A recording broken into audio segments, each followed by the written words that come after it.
Good evening. Welcome to the Curriculum, Co-Curricular and Sports Committee of the Monroe Township Board of Education. This is Tuesday, February 7th, and it's 5:45 p.m. Welcome, everybody at the table. We have a full house tonight. Thank you so much for your attendance. We do have, I dare to say that it's a light agenda, but the topics are kind of heavy. So I have a feeling we will probably still use our whole time, and if we don't, that's okay. We'll take a stretch break before the next committee meeting. So the first thing up on the agenda is Turn It In update. And before I turn it over to Dr. Higgins, this is a presentation that we asked for after we had very large discussions back about 5 months ago, 6 months ago, about the Turn It In program and the money we're spending for it. And we asked for a mid-year update, a mid-year, what are we doing? How's it working? Where's it going? So Dr. Higgins, I'm sure, is going to give us all that information. He has a presentation for us, and we will get started. So Dr. Higgins, please take it away. Thank you. If you don't mind, I did give some handouts. If you don't have one, I do have an extra one that I can give to you, or you can share. I can just go off of the slides that are up there. So, like Ms. Belko said, this is just an update on where we were, where we are. And then I think we'll come back at the end of the year and kind of finish up for the year about where we finished up. So in looking back at the notes from the last meeting, there were a couple of questions that we left on the table from that curriculum committee meeting that we would like to look at right now. First of all, how are we working with the teachers to better have them work with the students to understand the Turn It In platform and how they could better use it for not only the workflow, but also how they could use it to learn how to write better. So I'll go over, I'm sorry that a lot of these are in black and white. They will be color up on the screen, but just as a background, Turn It In is offered as a standalone app or integrated into Schoology. One of the things that we've been doing over the past couple of months is working on bringing more tools over to the integrated side of Turn It In, so it's easier workflow for students. And we've spent a lot of time, I guess, on the tech part of that, moving a lot of what is offered in the standalone app into the Schoology integration. Students use this to submit original and template-based writing assignments as a draft or a final version. One of the things that we talked about at the last meeting was that this was mostly being used as a final version kind of submitted platform, and we were not using the draft aspect to its full capacity, which is something we'll get into later. It does offer Draft Coach, provides students with feedback for grammar use, spelling, mechanics, usage, and similarity to submitted existing content. Now, this is the whole gotcha piece that we talked about the last time, about how students may have felt that this was more of a gotcha, here, submit it, and I'm going to catch you cheating. So I'm going to just show you a little bit about how our teachers are working with students prior to even the writing process begins on how to use the Turn It In platform to help them write better, how to learn how to cite and use their work cited properly before even they submit a draft. So we'll show you a little bit about that as well. Assessment of writing is facilitated through standard and custom created rubrics. We have an example of a teacher's custom created and standard rubrics and how they use them in that writing, which is part of the display. There are also additional features which we are not talking about here, like peer mark editing, which we touched on last time, but we haven't really gotten into that peer editing process yet. So if we look at what we've been doing, sorry, I didn't even put that up, what we've been doing since the beginning of the year, and we work closely with our English ELA teachers on not only their usage of it, but how they're using it with students and how they're using it through Schoology integration. We've done this through professional development. There are year-long professional development, which our teachers will be taking to learn this process throughout the year. They will turnkey that professional development through department meetings, and they will also do that through admin prep times and other areas where they can do so on their own. The first department meeting of the year or the second department meeting of the year, Dr. Roselle who helped me put this presentation together along with Ms. Weiss. Spent some time working with all of the English language teachers and kind of building capacity throughout the department. There were some teachers that used it very well through the Schoology integration, and that capacity was built throughout the entire department. I actually was able to go to that department meeting to see what they were doing, and it was really interesting to see certain teachers working with other teachers and the realization that they used the tool but did not use it to the capacity, kind of the way I presented it here the last meeting, where I knew what the tool was about, but I did not know the capacity of it. And then choosing the right tool, we talked about the standalone turn it into Schoology integration, where we decided that we were going to move all of that stuff over to the Schoology integration to make it more useful. Now I'm going to go through some analytics and I'm going to show you some charts that are comparisons between basically the beginning of this year and the end of last year. So the first chart I'm going to show you, this is really a scan from the beginning of January 22 to January 2023. This big spike you'll see here is the end of the year last year during finals and final submissions. And you can see this is the usage of students submitting over time. And you can see that there are certain times where students submit more things than others. You see a lot more peaks compared to what we've seen from the beginning of September and this year all the way up through November. We do see very similar type of peaks, but I think the peaks are a little bit higher and they're a little bit more consistent in this area. So not only are we seeing greater number of submission, but the breadth of the submission is really more consistent. And it's even more prevalent in this next slide when we talk about submissions with feedback. And if you could see, one of the things we were talking about was students getting feedback and using the feedback that they were getting from teachers. And you can see that last year you had, intermittent spots where students were getting feedback and using that feedback. And what you see at the beginning of this year, and this spot right here was over winter break, you can see that it's more consistent. You may not have the higher peaks that you do right in this area, but you have less valleys than you do in the beginning. So the breadth of these submissions that are being used with feedback are really very telling in just a short period of time that we've been doing this. And like I said, it's really been 4 months. And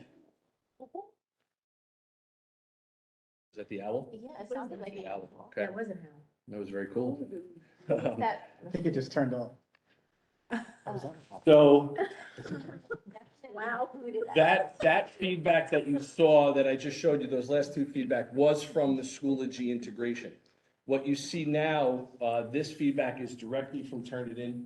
Dr. Rizzo got in touch with me direct from Turnitin and asked us for some usage. It may be very hard to see in your chart, but I'll explain it to you a little bit as I walk forward so I can read it as well. The first line, the first row up top is active instructors that are using it, and you could see that it's only in the 20s area, because we're focusing on English Language Arts Department right now. The total number of classes on the second line that are using the Turnitin. And the final line, which you'll see, is the active students that are using it. You can see in November, we had over 1,000 students using Turnitin for draft submissions and using their comments and using the comments that are provided to them through their teachers. And again, I'm going to show you a little bit at the end of this, compare and contrast to the presentation that I had earlier on in the year. Now, the next couple slides is exemplars from a lesson from one of our English language arts teachers who are teaching their students about how to best use Turnitin in their classes. I'm not going to present you with that lesson. I'm just going to go through this fairly quickly. And again, in the black and white, you can't see the colors, but you'll be able to see it on the presentation. So this is just an example of a teacher trying to describe to a student how to properly cite, how to properly use the functions within Turnitin to make themselves a better writer. This is just a common knowledge introduction to how to cite You can see that it's giving examples of you don't need to cite things here because they're notes in your class or they're common knowledge, but you would only have to cite information that you are getting directly from other sources. And you can see in the next slide where you have different colors for different issues within the writing. And I say issues because they're not necessarily problems. What I've talked to you about before is these are similarity reports. They're not cheating reports, and they're not plagiarism reports. What this is doing is telling students as they upload these drafts that there could be a concern with this sentence. Just make sure you're citing it correctly. And in this lesson, this is an example. This is not a submission. This is an example. So it was done almost on purpose. You can see in the next slide, it actually gives you an example of how it looks in the original text and how the student is then using it or citing it incorrectly in their submission. And the teacher can use this as a tool, and the highlighted area in yellow up on the screen is really the directions from the teachers and the instruction from the teachers on teaching the students on where to correctly cite, etc. You can actually leave that off if you want, because it's probably easier to see. Again, what students needed to avoid when they're citing these to avoid plagiarism, etc.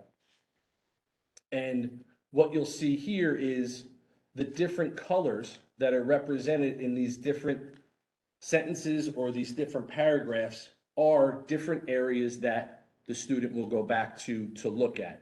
And what it'll show you on the side here on the right-hand side is these colors are associated with areas that the program finds that there are issues with. Okay, so the student on their own, this is before a teacher even sees it, a student can go in and say, okay, there's a 10% chance that this sentence is has a similarity issue. So they're able to now reread and go into their sources to find out if it's sourced properly, if it's quoted properly, etc. So this is all part of the learning process. And then in the end, this is when they click on that first red color, it will actually give a description of where they got this and if it's cited correctly. And if the student is reading this, you can see at the end, I believe it says the amendment. It is cited as, that's going to mess me up.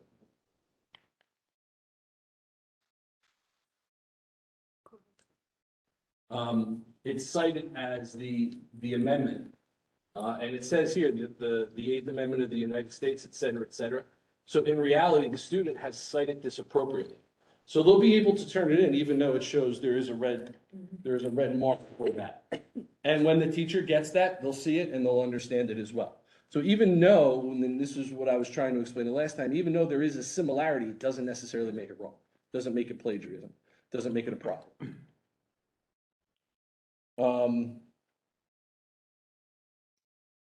So this is where we get into talking a little bit about the actual student feedback. I'm going to briefly go through some examples of what the rubrics look like and what the submissions look like. Again, you'll see colors on here. For instance, this is a sample of an assignment that was turned in. You'll see that at some point, the dates that are turned in are red. That means that they were turned in after the due date. That does not necessarily mean they're late. That just means that there could have been a submission ahead of time where the teacher made a mark and said, you should probably look at this again and resubmit. Just because a student resubmits after the deadline does not necessarily mean it's late. It just means that they're using it properly. The example that we have there, you can see that in December, there are several times where students are turning in their information. They don't have to turn it in a certain class. They don't have to turn it in at the very end. They could turn it in ahead of time. And it also gives reports on similarities, etc.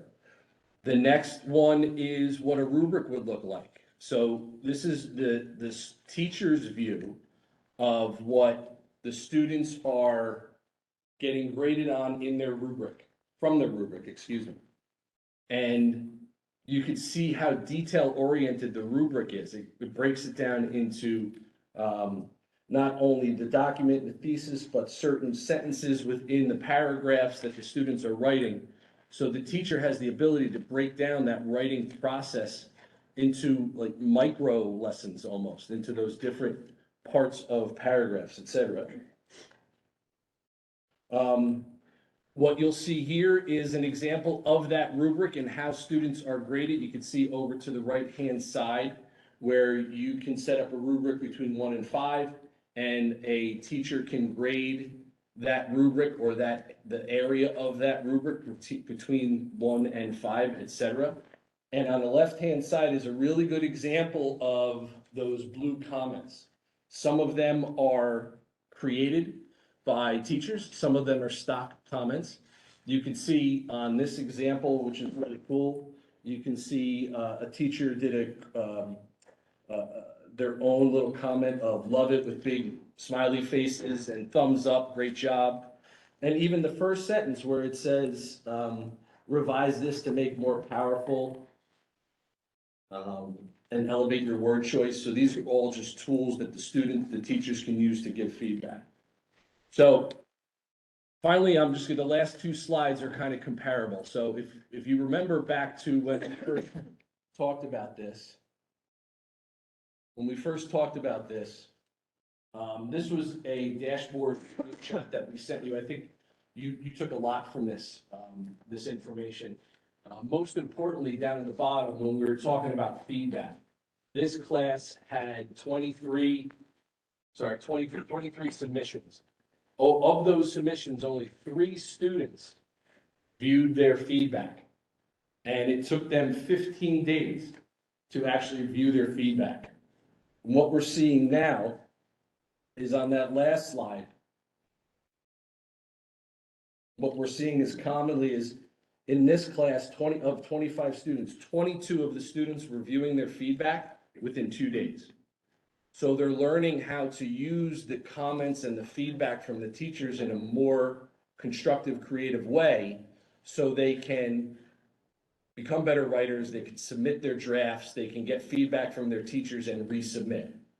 So it's an indication to me, and again, this is a snapshot, it's an indication to me that the teachers and the students are working better to use this tool for a better result. That's where we're at.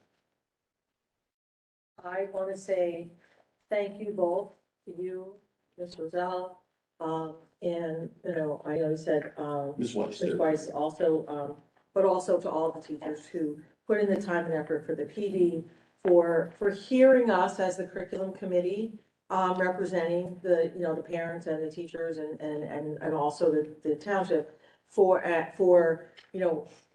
we really wanted to see what we were getting out of this, right? And we have seen this, and I think this is an amazing improvement, to see that the students are now seeing the value of Turnitin, as well as the teachers, and just a little bit of education. Funny group, I'm saying that too, but just a little bit of knowledge and education about how it works, dispelling some of the rumors out there that was our goal, because the rumors out there was it's kind of a gotcha. And really, I mean, the score of 29%, that would have been a very acceptable submission for college. Most colleges, if that's about where they're at with the submissions, but I know whatever, but it's great because it does tell you, well, yeah, maybe you said it, but it's like you quoted it. So yeah, it's gonna be exactly like somebody else's paper because you quoted it. And you made your notation. So I am very pleased. Thank you so much for bringing this back to us and like we asked, and I look forward to seeing how a full year of this looks, as comparisons last year when I saw the charts, when I first looked at it, when I came in today, I can see the difference and I can see the change. So I don't have any questions, but I am going to open it up for questions. Everybody? I just have one. Sure. Thank you. I think this is great, that you did this, like Katie said. One of the things I just have a question with, when they're citing it, when it's comparing to being comparable to something else or similar to something else, it's also other papers, right, that are in the database. the student wouldn't know that, does it pull up for them to see what other paper there may have been? Like, I understand if they cite it and it pulls up the site and it compares it to something online, a dictionary, Wikipedia, something. But the actual papers that have been turned in by other students in other colleges, Mhm. other high schools, Yeah. whatever. Does the student have the access to see the paper that it's saying that it's similar to understand why it's coming up like that? So I'll tell you what I know, and I'll ask Dr. Rozelle to jump into if she knows, well, she does know more than I do, but if she has more to the answer than I do. There are a couple of different ways to do that. I don't know if they have actual access to that paper that is written, but if you saw in a couple slides where the percentages were on the side, it will inform the writer where those similarities are coming from. If you look on this slide right now, in the bottom left-hand side, you can see that there are examples there where the average source is coming from, internet, submitted works, or publications. And you can see that there is a good number there that it's coming from submitted works. So that does not necessarily mean it is word for word from another paper. It could be very similar. It could be written in a similar way, and in its 3% similarity report, where a student and a teacher can go look at that and say, is it taken directly from a paper that was written at Clemson University, that was found online, or is it something that is just similar work?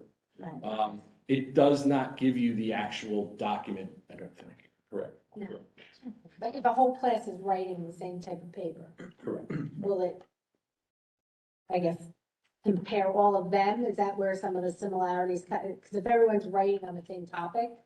I don't think it does that in real No. time. It would have to be in a repository, which we're not doing. Yeah, the Okay. paper would have to be submitted to the repository. And part of the training that we talked about is understanding when, so the teachers control their settings and knowing when you want it to compare against the repository and when you don't. Oh, okay. So for example, if students are submitting drafts, we don't want to compare it to the repository. We don't want to submit it to the repository. Because then when they submit their final, it's going to come up as 100% of somebody else's. And they can also choose if they're comparing their papers to the student repository. If everybody's writing on the same topic, they may have some of the same ideas, but what it's looking at is, the syntax of the writing or how many words are the same or things like that. It will, pull up, as Dr. Hagan said, if there was, it will let them know that it was similar to a paper submitted to the repository. And what it will do is show them the excerpt that's similar. So, if there's an excerpt, but there's no student identifier. So it wouldn't say, this was Kelly Roselle's paper from Monroe Township High School that your paper looks like, because they're for student privacy reasons. Okay, all right, great, thank you. Anyone else have any questions? I do have one. I'm curious, Mrs. but Moore. thank you. Dr. Higgins, the two dashboards, and maybe Dr. Roselle wants to answer that. The two dashboards in the end that we're looking at are one class size? So, correct. They are. Yes. Because I was just curious as to why the similarity scores is much higher, and the second one is that the sample size is not much bigger, but it's random, or?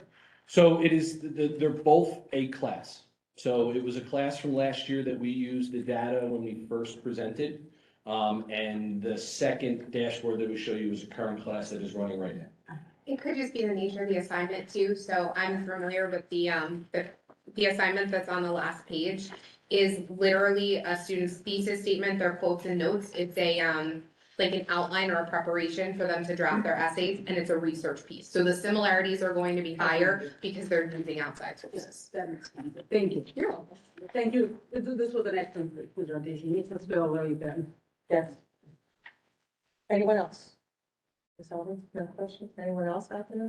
Dr. Higgins, thank you again so much. I really do appreciate this, and I'm excited, and I will definitely make sure that people come and watch the video as long as we have it. And I'm sorry, excuse me, but I do have to run. I have another meeting that I have to go to. So thank you for letting me go first. No problem, not a problem. Thank you again. Oh, excuse me. So, next up on the agenda, it's the Zach show. All right. Everyone's favorite show. That's another reason why I'm leaving. So I have, thank you, Ms. Belko. I have two documents tonight. one from the art and careers technology world, and also one from the business world. I'll start with graphic design one. Let's have a quick overview and have some artifacts that the curriculum designer wanted us to share. So graphic design one is digital art course. It used to be called digital art. Sometimes it's referred to in other districts as digital media design. But it's one of those classes in our district that kind of lives in two worlds, both in the art world, but also in the career technical education world. That the New Jersey Department of Education identifies classes that equip students with transferable skills that could potentially benefit them in their post-secondary educational careers as career technology or career technical education. And that could encompass anything from business education to culinary to fashion design and also digital graphic design. And the state has been very explicit since the turn of the century about formally recognizing courses and programs that hold that career technical education designation in response to some disparities that the New Jersey government was seeing in jobs data, meaning that students were studying content that wasn't lining up with the needs of the workplace. So now when we design curriculum, particularly those that live in the practical, what we used to call these courses practical arts, but now it's really CTE or careers technology. We're getting away from CTE for obvious reasons. So now you'll notice that the standards are very explicit about career training. But what's unique about graphic design is that it's also balanced very nicely with the 2020 visual performing arts standards. So it's one of those opportunities that we have here at the high school to teach our students multiple things while also not compromising their creative latitude. And what's nice about graphic design one is this particular course, it serves as a crossroads for a lot of different areas. Some of our students may actually study to be professional artists, and if that's the case, they can proceed through the course sequence, which goes through graphic design 2, 3, and our district actually employs 4 students this year as district graphic designers, and they do things like work for the athletic department and do things for local PTAs and teachers for special projects, and you see their stuff hanging all throughout the district. So if you're not artistically inclined, it's a great first exposure to some very low-level computer applications in the world of design. But what we've also learned over the last 2 years, and as a result, we've adopted the Adobe software package as our official curricular package, which is also obviously predominantly used in the private sector, is that a lot of employers, particularly at the entry level, have an expectation that students have some sort of familiarity or at least a polite comfort with the Adobe platform. And I bring it up often that when we were in college and school, it was kind of, the expectation was that we were proficient on Microsoft Office. What we're finding now is that there's a pretty high expectation that students should be able to navigate things like Photoshop, Adobe InDesign, and Illustrator. And Illustrator probably the most often. This software serves as many courses here in the high school, not just graphic design. But I think it's important to recognize that this class is just as much about teaching the functionality of software as it is about the art exploration, but we do make sure that we address both equally. I threw around some artifacts for you guys to look at. So this is an example of what they will accomplish. Now this is from this year. This is like an end product from Graphic Design 1. But we do everything from publication in the world of marketing to just simple typography, where they can design their own fonts and typefaces that they would like. And then they have full creative control to create all sorts of digital art in any which way that they like. The other benefit that the students get from this class is that it also, like I said, the software, which is very popular with young kids, is photo editing and photo manipulation, which is very popular amongst kids, as you know.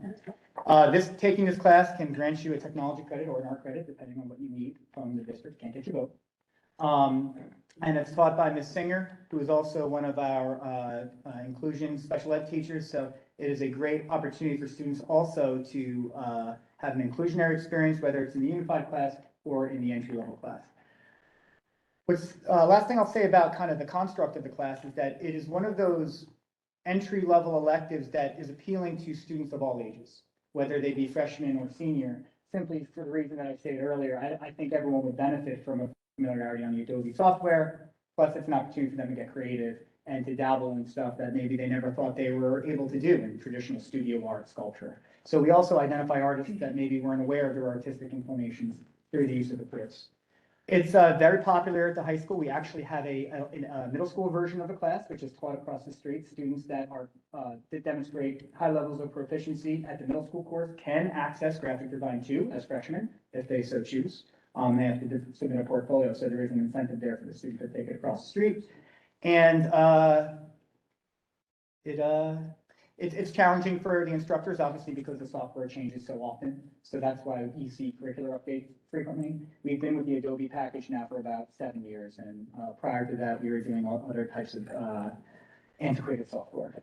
And a lot of that is because the tech is able to support it here as well. Adobe is a very large and complicated program, and the high school does an awesome job of holding it down for us, as does the middle school, because they have not as equipped devices over there to handle the software. So the tech department really is a big part of letting this class function, since all of it is cloud-based. So what's nice about Adobe, and that was another reason we went to Adobe, is because it allowed us to store everything on the cloud, which is very beneficial to our infrastructure here at the high school. So that's graphic design 1, not to be confused with digital photography 1, that is a different class, and studio art 1, which is more of your traditional art class here at the high school. So I have a question, and it's not about this class, but it's about the Adobe. Mhm. So are we on the most current version, or are we okay, so we're able to keep the versions up to date? So usually right around late spring, we'll get an idea about what types of changes. So the tech department here at the high school will reach out to the supervisors or the coordinators and say, what's going on with your software? And if there's a change, we'll notify tech, and then we'll determine whether or not it's going to be something that we need to be ready for September. With Adobe, we purchase licenses for the site. Right. So any type of update becomes very easy just to push out. The challenging part about the update is if we have to reteach things. So like on occasion, like one of the things they did in the most recent update, which sounds ridiculous, they moved one of the tabs from the left side of the screen to the right side of the screen. Oh, But that, if you've been doing it a certain way your whole life, that can make you crazy. yes. So it's little things like that, but it does complicate things sometimes. Okay. Sounds great. So I have one more question, and then I'll open it up to questions. My other question is why not just have graphic design? Why do we need a unified graphic design? Wouldn't that open up another So class it's not spot for, sorry, let me make sure. wouldn't that open up another class spot? Or So another class that could use that classroom? the class that was formerly known as Unified is called Art Fundamentals. So it blends multiple mediums of art. So it's not just graphic design. What's nice about the graphic design 1 class is that if a student does choose to experience that inclusionary experience in the Art Fundamentals class, they can not only do that, but study other units of art that they weren't exposed to in graphic design, like, for example, the ones that they would get in studio or ceramics. But they also can have the opportunity to pursue graphic design in a much more deeper manner, while also participating in the inclusionary class. So we don't have, let's say, graphic design unified and graphic design 1.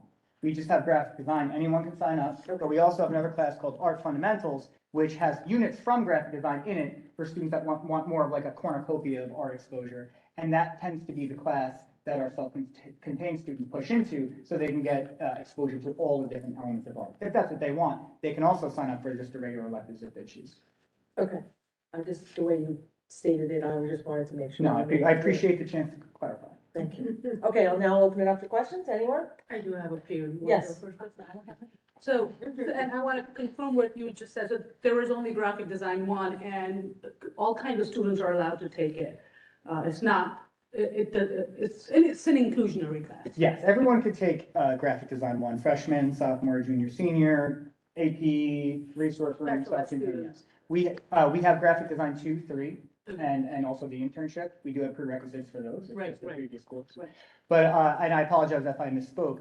The art fundamentals class, which tends to be our inclusion art class, that features units from all of our art classes, because we have a ceramics track, we have a traditional studio track, and then we have a digital tech track. The art fundamentals class is a little bit of everything. Similar to our living on your own class, which exposes all of our students to the entire family consumer science gamut. And this is a tech intensive, graphic design 1 is a tech intensive. I would say it's tech intensive, but I would say it's very balanced between art and tech. Okay. So my next question is on the same lines. The Adobe is a very system heavy software. How long have you offered this class, and do we have enough, enough devices with that much capability, and are we having those challenges at all? I'll answer the last part of the question first. We've had, tech has been, I don't even want to say it because it's been so good. You know, it's been, yeah, we have, This is a pain. yeah, we've had our, when we first went to the cloud for the Adobe, we had some challenges, but you know, once in a while, if there's a license update, sometimes that can create some hiccups like midweek, but that doesn't happen very often. It has been better than, you know, we went from putting everything on flash drives to going to the cloud. And tech has been a dream, particularly here at the high school.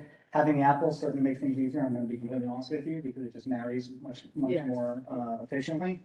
But that we have tech is, if any stalls to development has not been tech related. We've had a version of digital art in this district for a long time. It really became more of this 50-50 software art balance probably within, I remember Mr. Neely, my predecessor, made that shift a couple of years before he left. And then we found that when we found that the facility wasn't accommodating, you may recall, we renovated our old darkroom and enrollment in traditional photography went down. We took what was the old darkroom, we turned it into like a art/tech ed/careers technology laboratory, which then allowed us to build out the graphic design program in addition to other courses that were software based. And if you go in that room, you'll notice that it has incredible infrastructure in there for courses that are being driven by a cloud or really tech heavy. So we anticipated the enrollment growth in the digital art and, you know, things like computer science and those areas. And so when we do these types of augmentations for the building, we try to line with that connection. I would love to see that room. So this class has been offered for how many years now? Graphic design 1, 2, and 3. It predates me. So I would say at minimal 8, it used to be called digital media prior to that. I wouldn't, I'll have to get back to you on the exact answer, but it's definitely more than 10 years. And do we have, how's the enrollment been into these? Is it always full, or is it there's enough space to accommodate students? This year, we were running 6 or 7 sections of graphic design 1. That usually filters down to about 2 to 3 sections of graphic design 2, and then we never run more than graphic design 3 because those are usually your post-secondary down art students. Those classes are hanging around like 15, 16, so they're probably where you want them to be for a digital art class. Right. That class has kind of ebbed and flowed with the digital photography class. So like some years we'll have more kids in graphic design, and then they'll jump over to digital photo the next year. So, but we have 2 full-time teachers that are dedicated exclusively to digital art, which would be graphic design or digital photo, and then we have 1 teacher that lives both in the studio art world and the digital art. So 2.5 teachers are filled to the brim with digital art classes in some way, shape, or form, and they're all delivered in art. That answers all my questions. Thank you so much. Anyone else?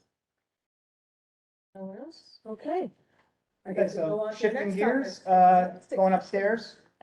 So advanced accounting, right now, at the risk of confusing everyone, class is currently referred to as accounting 2. So when we do name changes, we tend to not do it mid-year, particularly when we're in the midst of scheduling.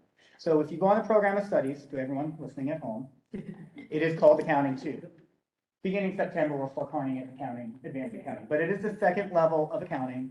And what it does is it takes, in accounting 1, we teach general GAAP procedures, your fundamental financial accounting that you would learn when you go to college. If you're going to study business, you're going to take accounting, and we go through probably a very similar curriculum that was given in 1985 when it comes to accounting. It's one of those things that kind of stays the same, you know, in a little bit of a way. But when we go to advanced accounting, we start looking at some of the applications of the accounting fundamentals that the students have learned. We start dabbling in software. We start preparing financial statements within particular industries. So you'll notice that we'll do some retail style accounting. We'll look more into the service industry and start to really dive into, again, that career technical education side of things. And Ms. Beecham has been teaching the class now for a while. And one of the things we started to learn is that the students are coming to us with really good math skills now, and that wasn't always the case. Thank you, Ms. Gasco. And they are much more aggressively pursuing business education. And what we were finding was that the accounting 2 wasn't rigorous enough. And we went back and we looked at not necessarily making it harder, but making it a little bit more relevant to the post-secondary experience, or maybe even the career side of things. What it kind of felt like before this, Ms. Beecham redid it, was it just felt like a harder accounting class. and a little redundant to the students that took Accounting 1, whereas now we've repurposed the paradigm to take a look about how the applications would function in a professional setting, but also some of the more software-based advanced applications. We won't just stick to one software platform. We let them see things like QuickBooks. This year, we brought in a software package, which was it's called MindTap, which lets kids dabble in a bunch of different things and also helps us in some of the asynchronous modules. Because in these business electives, we do have students that have all different types of goals and learning abilities. So having asynchronous work at our disposal when we need to differentiate and we need to set different goals, that helps. And in accounting and business education, we find that a lot, that students are all over the place with their abilities and their goals. So we want to make sure that we have that flexibility. And Ms. Beecham, having spent time in the professional industry, is able to bridge that, that experience for the students. I think we're up to 2 sections this year in accounting too. That was the first time we jumped to a second section in a long time. I anticipate staying with that as those areas in financial accounting and financial studies are becoming more and more popular here at the high school. That's not a surprise though. And it's not as exciting as I don't have any cool things to pass around to make it interesting, but our records. You don't have any balance sheets? Well, it's funny you say that because we joke as supervisors, we joke around about how we don't like consumable like workbooks and textbooks anymore, which is true. Accounting is one of those areas where we do buy consumables still because there are like ledgers and things like that that the kids have to feel and get used to pulling out. But accounting's not very exciting. I'm not trying to say. But it is beneficial for those that are. Like numbers and you're running a business, Exactly. accounting needs to be your thing. I wouldn't have said that at the meeting that starts next. Okay, all right. I think anything with numbers is very. I had a feeling you might get defensive, Ms. Casco, so I apologize. But I will say that the accounting student of 2023 is much different than the accounting student that we had in 2005. Or And- 1982. Well, yeah, that's when I was born.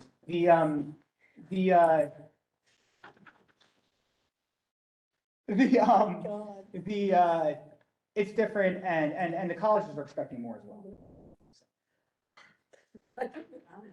Oh, my goodness. Oh, smack it. Oh, okay, well, I do like to make this committee fun, so, That's what we're definitely, is there. I do see underneath here that it says math credit.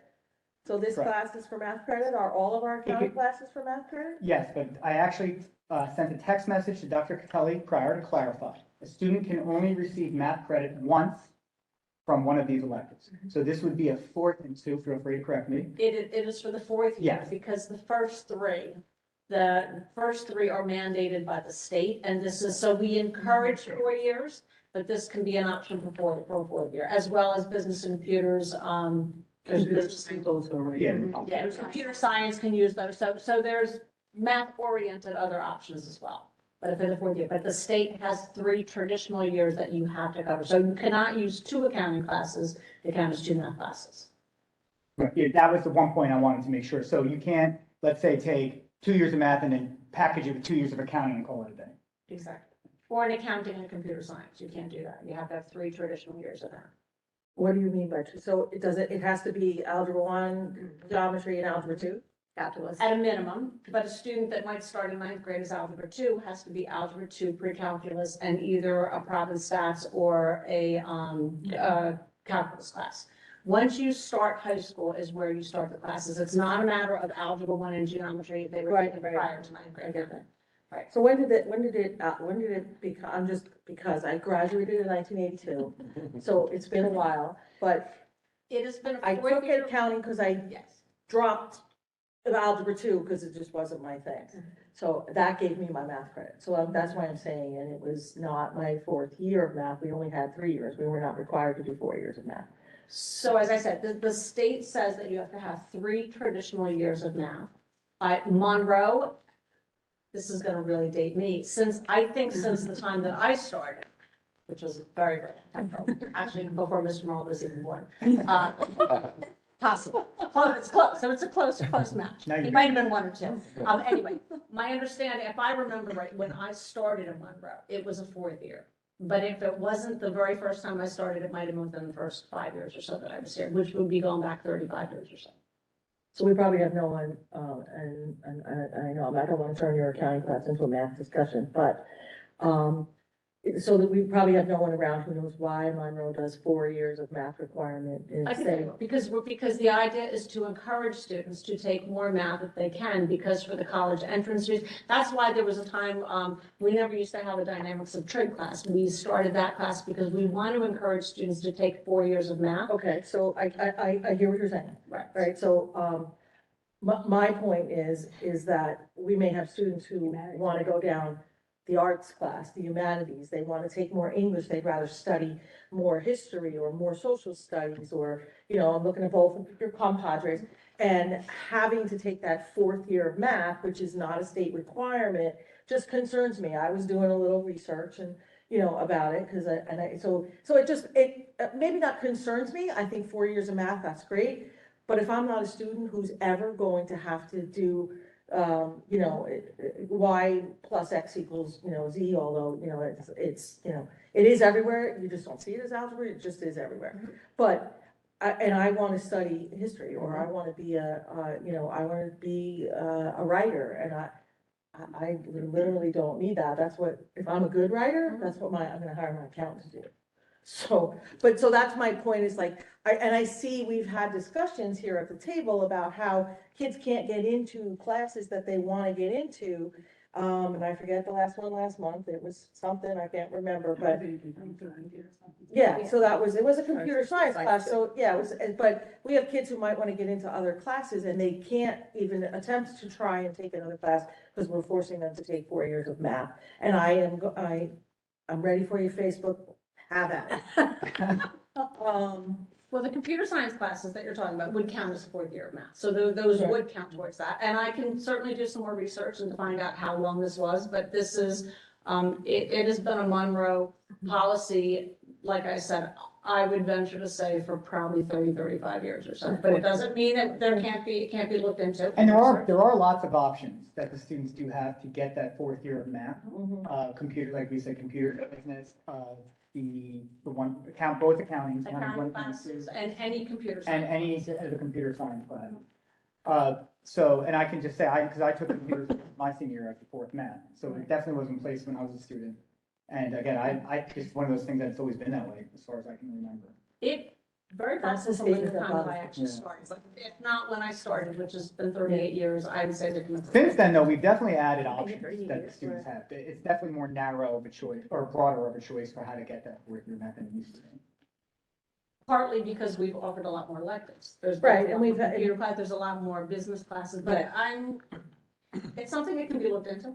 Okay. But it is, I'm one person, I am only one voice on the board, and this would have to be a board decision and things like that, which is what I want we've had this the public to understand, but I just want to put it out there that I probably don't think I'm the only person in Monroe Township who feels this way, so I just wanted to bring it forward, because, truth be told, Mr. Morrell and I had a private conversation after the last meeting, and we were talking about it, and we were like, oh, that doesn't count for math, and I sort of, the hair on my head stood up and I kind of exploded a little. It was, I was one of those, what? So that's why I asked. So that was it. But Chrissy, you wanted to say something? No, I echo what you said too, and I guess it goes back to, are we saying we encourage a 4th year of math or we require? If it's required, and where in the policy, which part of the policy I'd like to read is Yeah. required as, and like you said, where to come from, because you get into the 4th year, and yes, if you are going off into certain majors that, go up to calculus 2, 3, 4, 5, there are majors that have that, it behooves you to take the 4th year of math. That's your area. But if not, I agree with Katie, if students are going in a different direction where they're not gonna take any math in college, it's not a state requirement, and I think, I know me and Katie have had these conversations too with some of our other board members, as we're moving through and understanding what other districts do, we're learning that it's not a state requirement. And I think that, a lot of times when we say requirements for graduation, it's our requirement, not a state requirement. And just understanding why it's like that. it's in the program studies. Yeah. So, and it's been in the program of studies because it actually explains what the requirements are. It's been in there every single year, like I said, since I can remember. But again, it's something we can certainly discuss. I think the other piece, Or- real quick though, is that we can waive for certain students, if it's IEP driven, or if the child is an English language learner, and we can waive anything beyond the state requirements. So there are situations, I will only speak for ESL, where a student moves in, we have a transcript, and the fourth year of math would not fit into their schedule. In order to position them to graduate, Dr. Higgins can waive that requirement. So it is not a situation where students who have IEPs or language learners are at any disadvantage because we have above and beyond. Ms. Gazal, And I'm sorry, again, it's not related to sorry. account. I'm going to continue on that same track because it's just completely, piqued my interest. There's been a lot of chatter about how we don't focus so much on VOTEC classes in our high school, and I didn't realize that this was not a state requirement. For some reason, I just assumed 4 years of math was a state requirement. What are districts near us doing? Do we know? Have you looked at it at all in that depth, Mrs. Balko? I have not gotten to that depth of that, because I don't want to overstep my responsibility as a board member, and I think that would be overstepping what. Ms. Moore, may I ask a question about that? So when you say not a focus on vocational, what exactly, are you referring to like trade skills? Yes, Yeah. trade skills. We find that a lot of our students are applying to go to VOTEC schools Mhm. in the neighboring districts because we don't have certain, So trade skills. I've heard that, and I'm gonna be defensive on that, if I may. You So absolutely have all the right I've to be. heard that sentiment for a few years now, and I've never quite understood the source of it. And the reason for that is that this high school, for as long as I've been here, has had 6 full sections of industrial arts filled until we have to turn kids away. And so maybe if they're applying, it probably is because they can't get a seat. We offer, and I've presented years ago on this. So we have materials and methods 1, materials and methods 2, construction technology, which is our 4th year, the sequence where they learn everything from electrical to HVAC systems to plumbing. If you look throughout the district, or even the high school, you would see artifact that the students create. We've had meetings with local unions where they've spoken to our students. And we have welding units that they do back there. And everything from, we have sandblasting to CNC routing, and all of these things go on. Yeah, and so every time I read that, I'm like, where are these people looking? And we take, the reason I bring it up, and we're defensive, we're very proud of it. And, We have all the right to be. yeah, and so I've fielded questions like that before, and every time they come up, I encourage people to come visit and take a look, even just at the facility we offer. It's if you've never been back down there, it's a collegiate facility. We just cleaned it out actually, so it looks really nice, so go back there soon. I'll take you up on that. But yeah, we have a welding room back there where they're actually creating, we create stools for the facility and everything.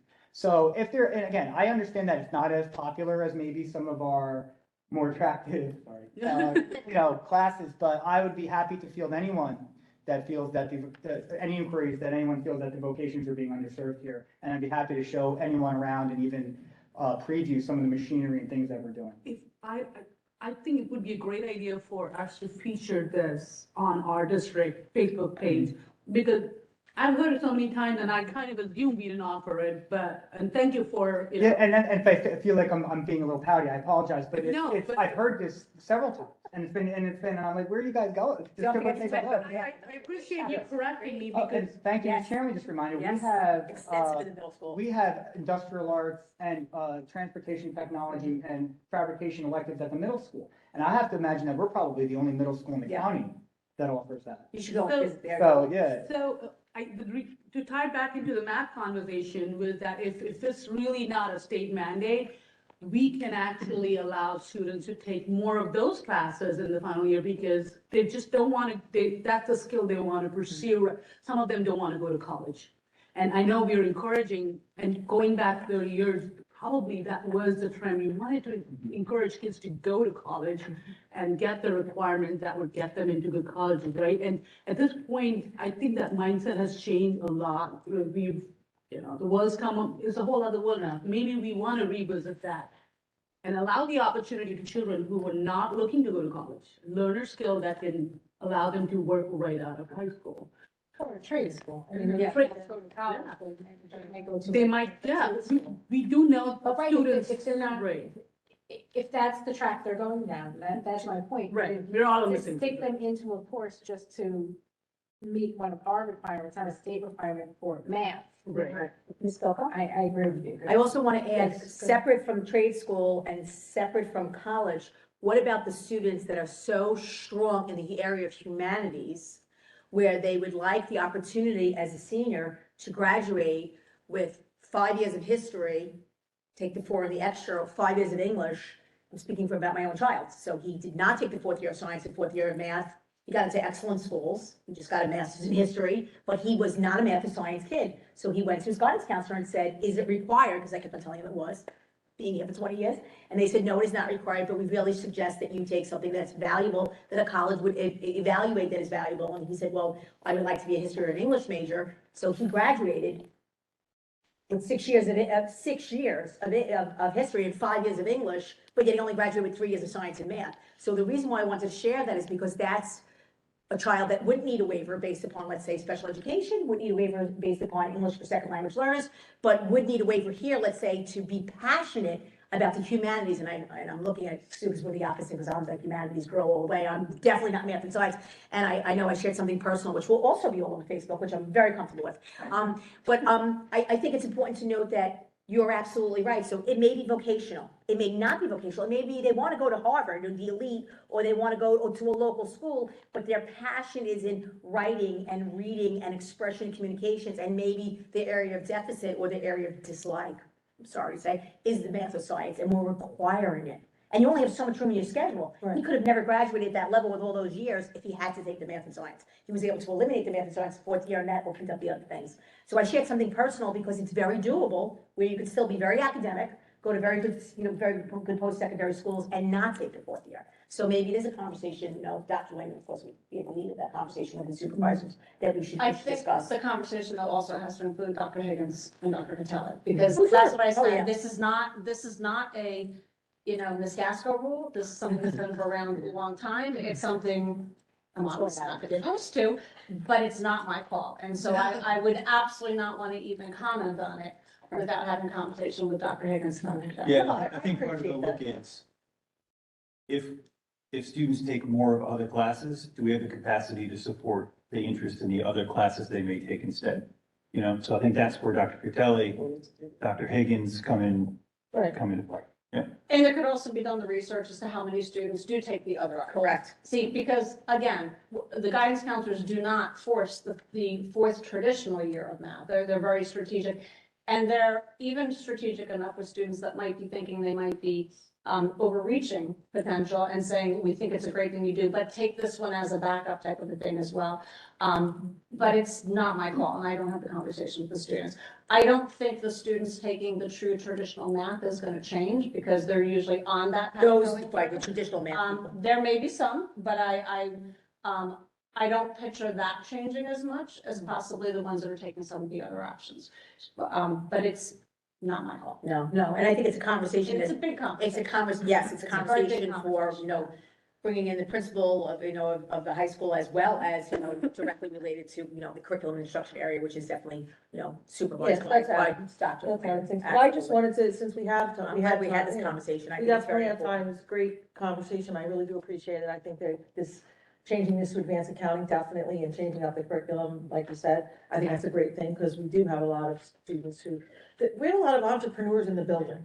These kids are already out there, have their own businesses, they're selling their own things, they're already like putting the money's in the till for college, like they're not hitting mom and dad out for, for college money, and, they want to be on their own, and I applaud them all for that. So this is a kind of class that they definitely would help them, because we want to make sure they stay within the, regs of the IRS and all that kind of stuff, and they don't get into trouble. So we need to, give them, these lessons. So I appreciate I appreciate both the things you brought. And the last thing, this class is, we are currently in pending approval to Middlesex for dual enrollment. Oh, nice. So that, Okay, again, great. that's pending. Wow. We, Oh, that's we still have to, obviously, we have to finalize the curriculum tonight. Right. And then what we would do is we would then send it over there. to see That's if the it- cherry on top to the. Yeah, again, that's not, I mean, that doesn't necessarily mean we can't get college credits elsewhere for it, but Right. we're just trying to continue to pad that, Absolutely. that. No, that's fabulous, because it literally. One more question, yes. Ms. So this one's called advanced accounting. Are we gonna change accounting one to just accounting or just accounting? Intro, yeah, we try to get away from the word intro or accounting one, so it'll just be accounting. Sometimes when we get too cute with names and then we start to confuse guidance and stuff. And this is prerequisite. Yeah. Accounting is prerequisite to advanced accounting, right? That's right. Yeah. We'll waive a kid in if they, sometimes kids take summer classes and stuff, or if they. So advanced accounting can be taken as a freshman? No, No. but kids will take like, they take these online classes at Brown and if they demonstrate, it's not one of those classes we hold like a super hard line on because you can be successful on it. But we also want to make sure kids are set up for success. That's great. Any more business for the committee tonight? Seeing none, then curriculum committee's over for this evening. Thank you very much for your time. Appreciate it. Those who are here for the next committee can stay.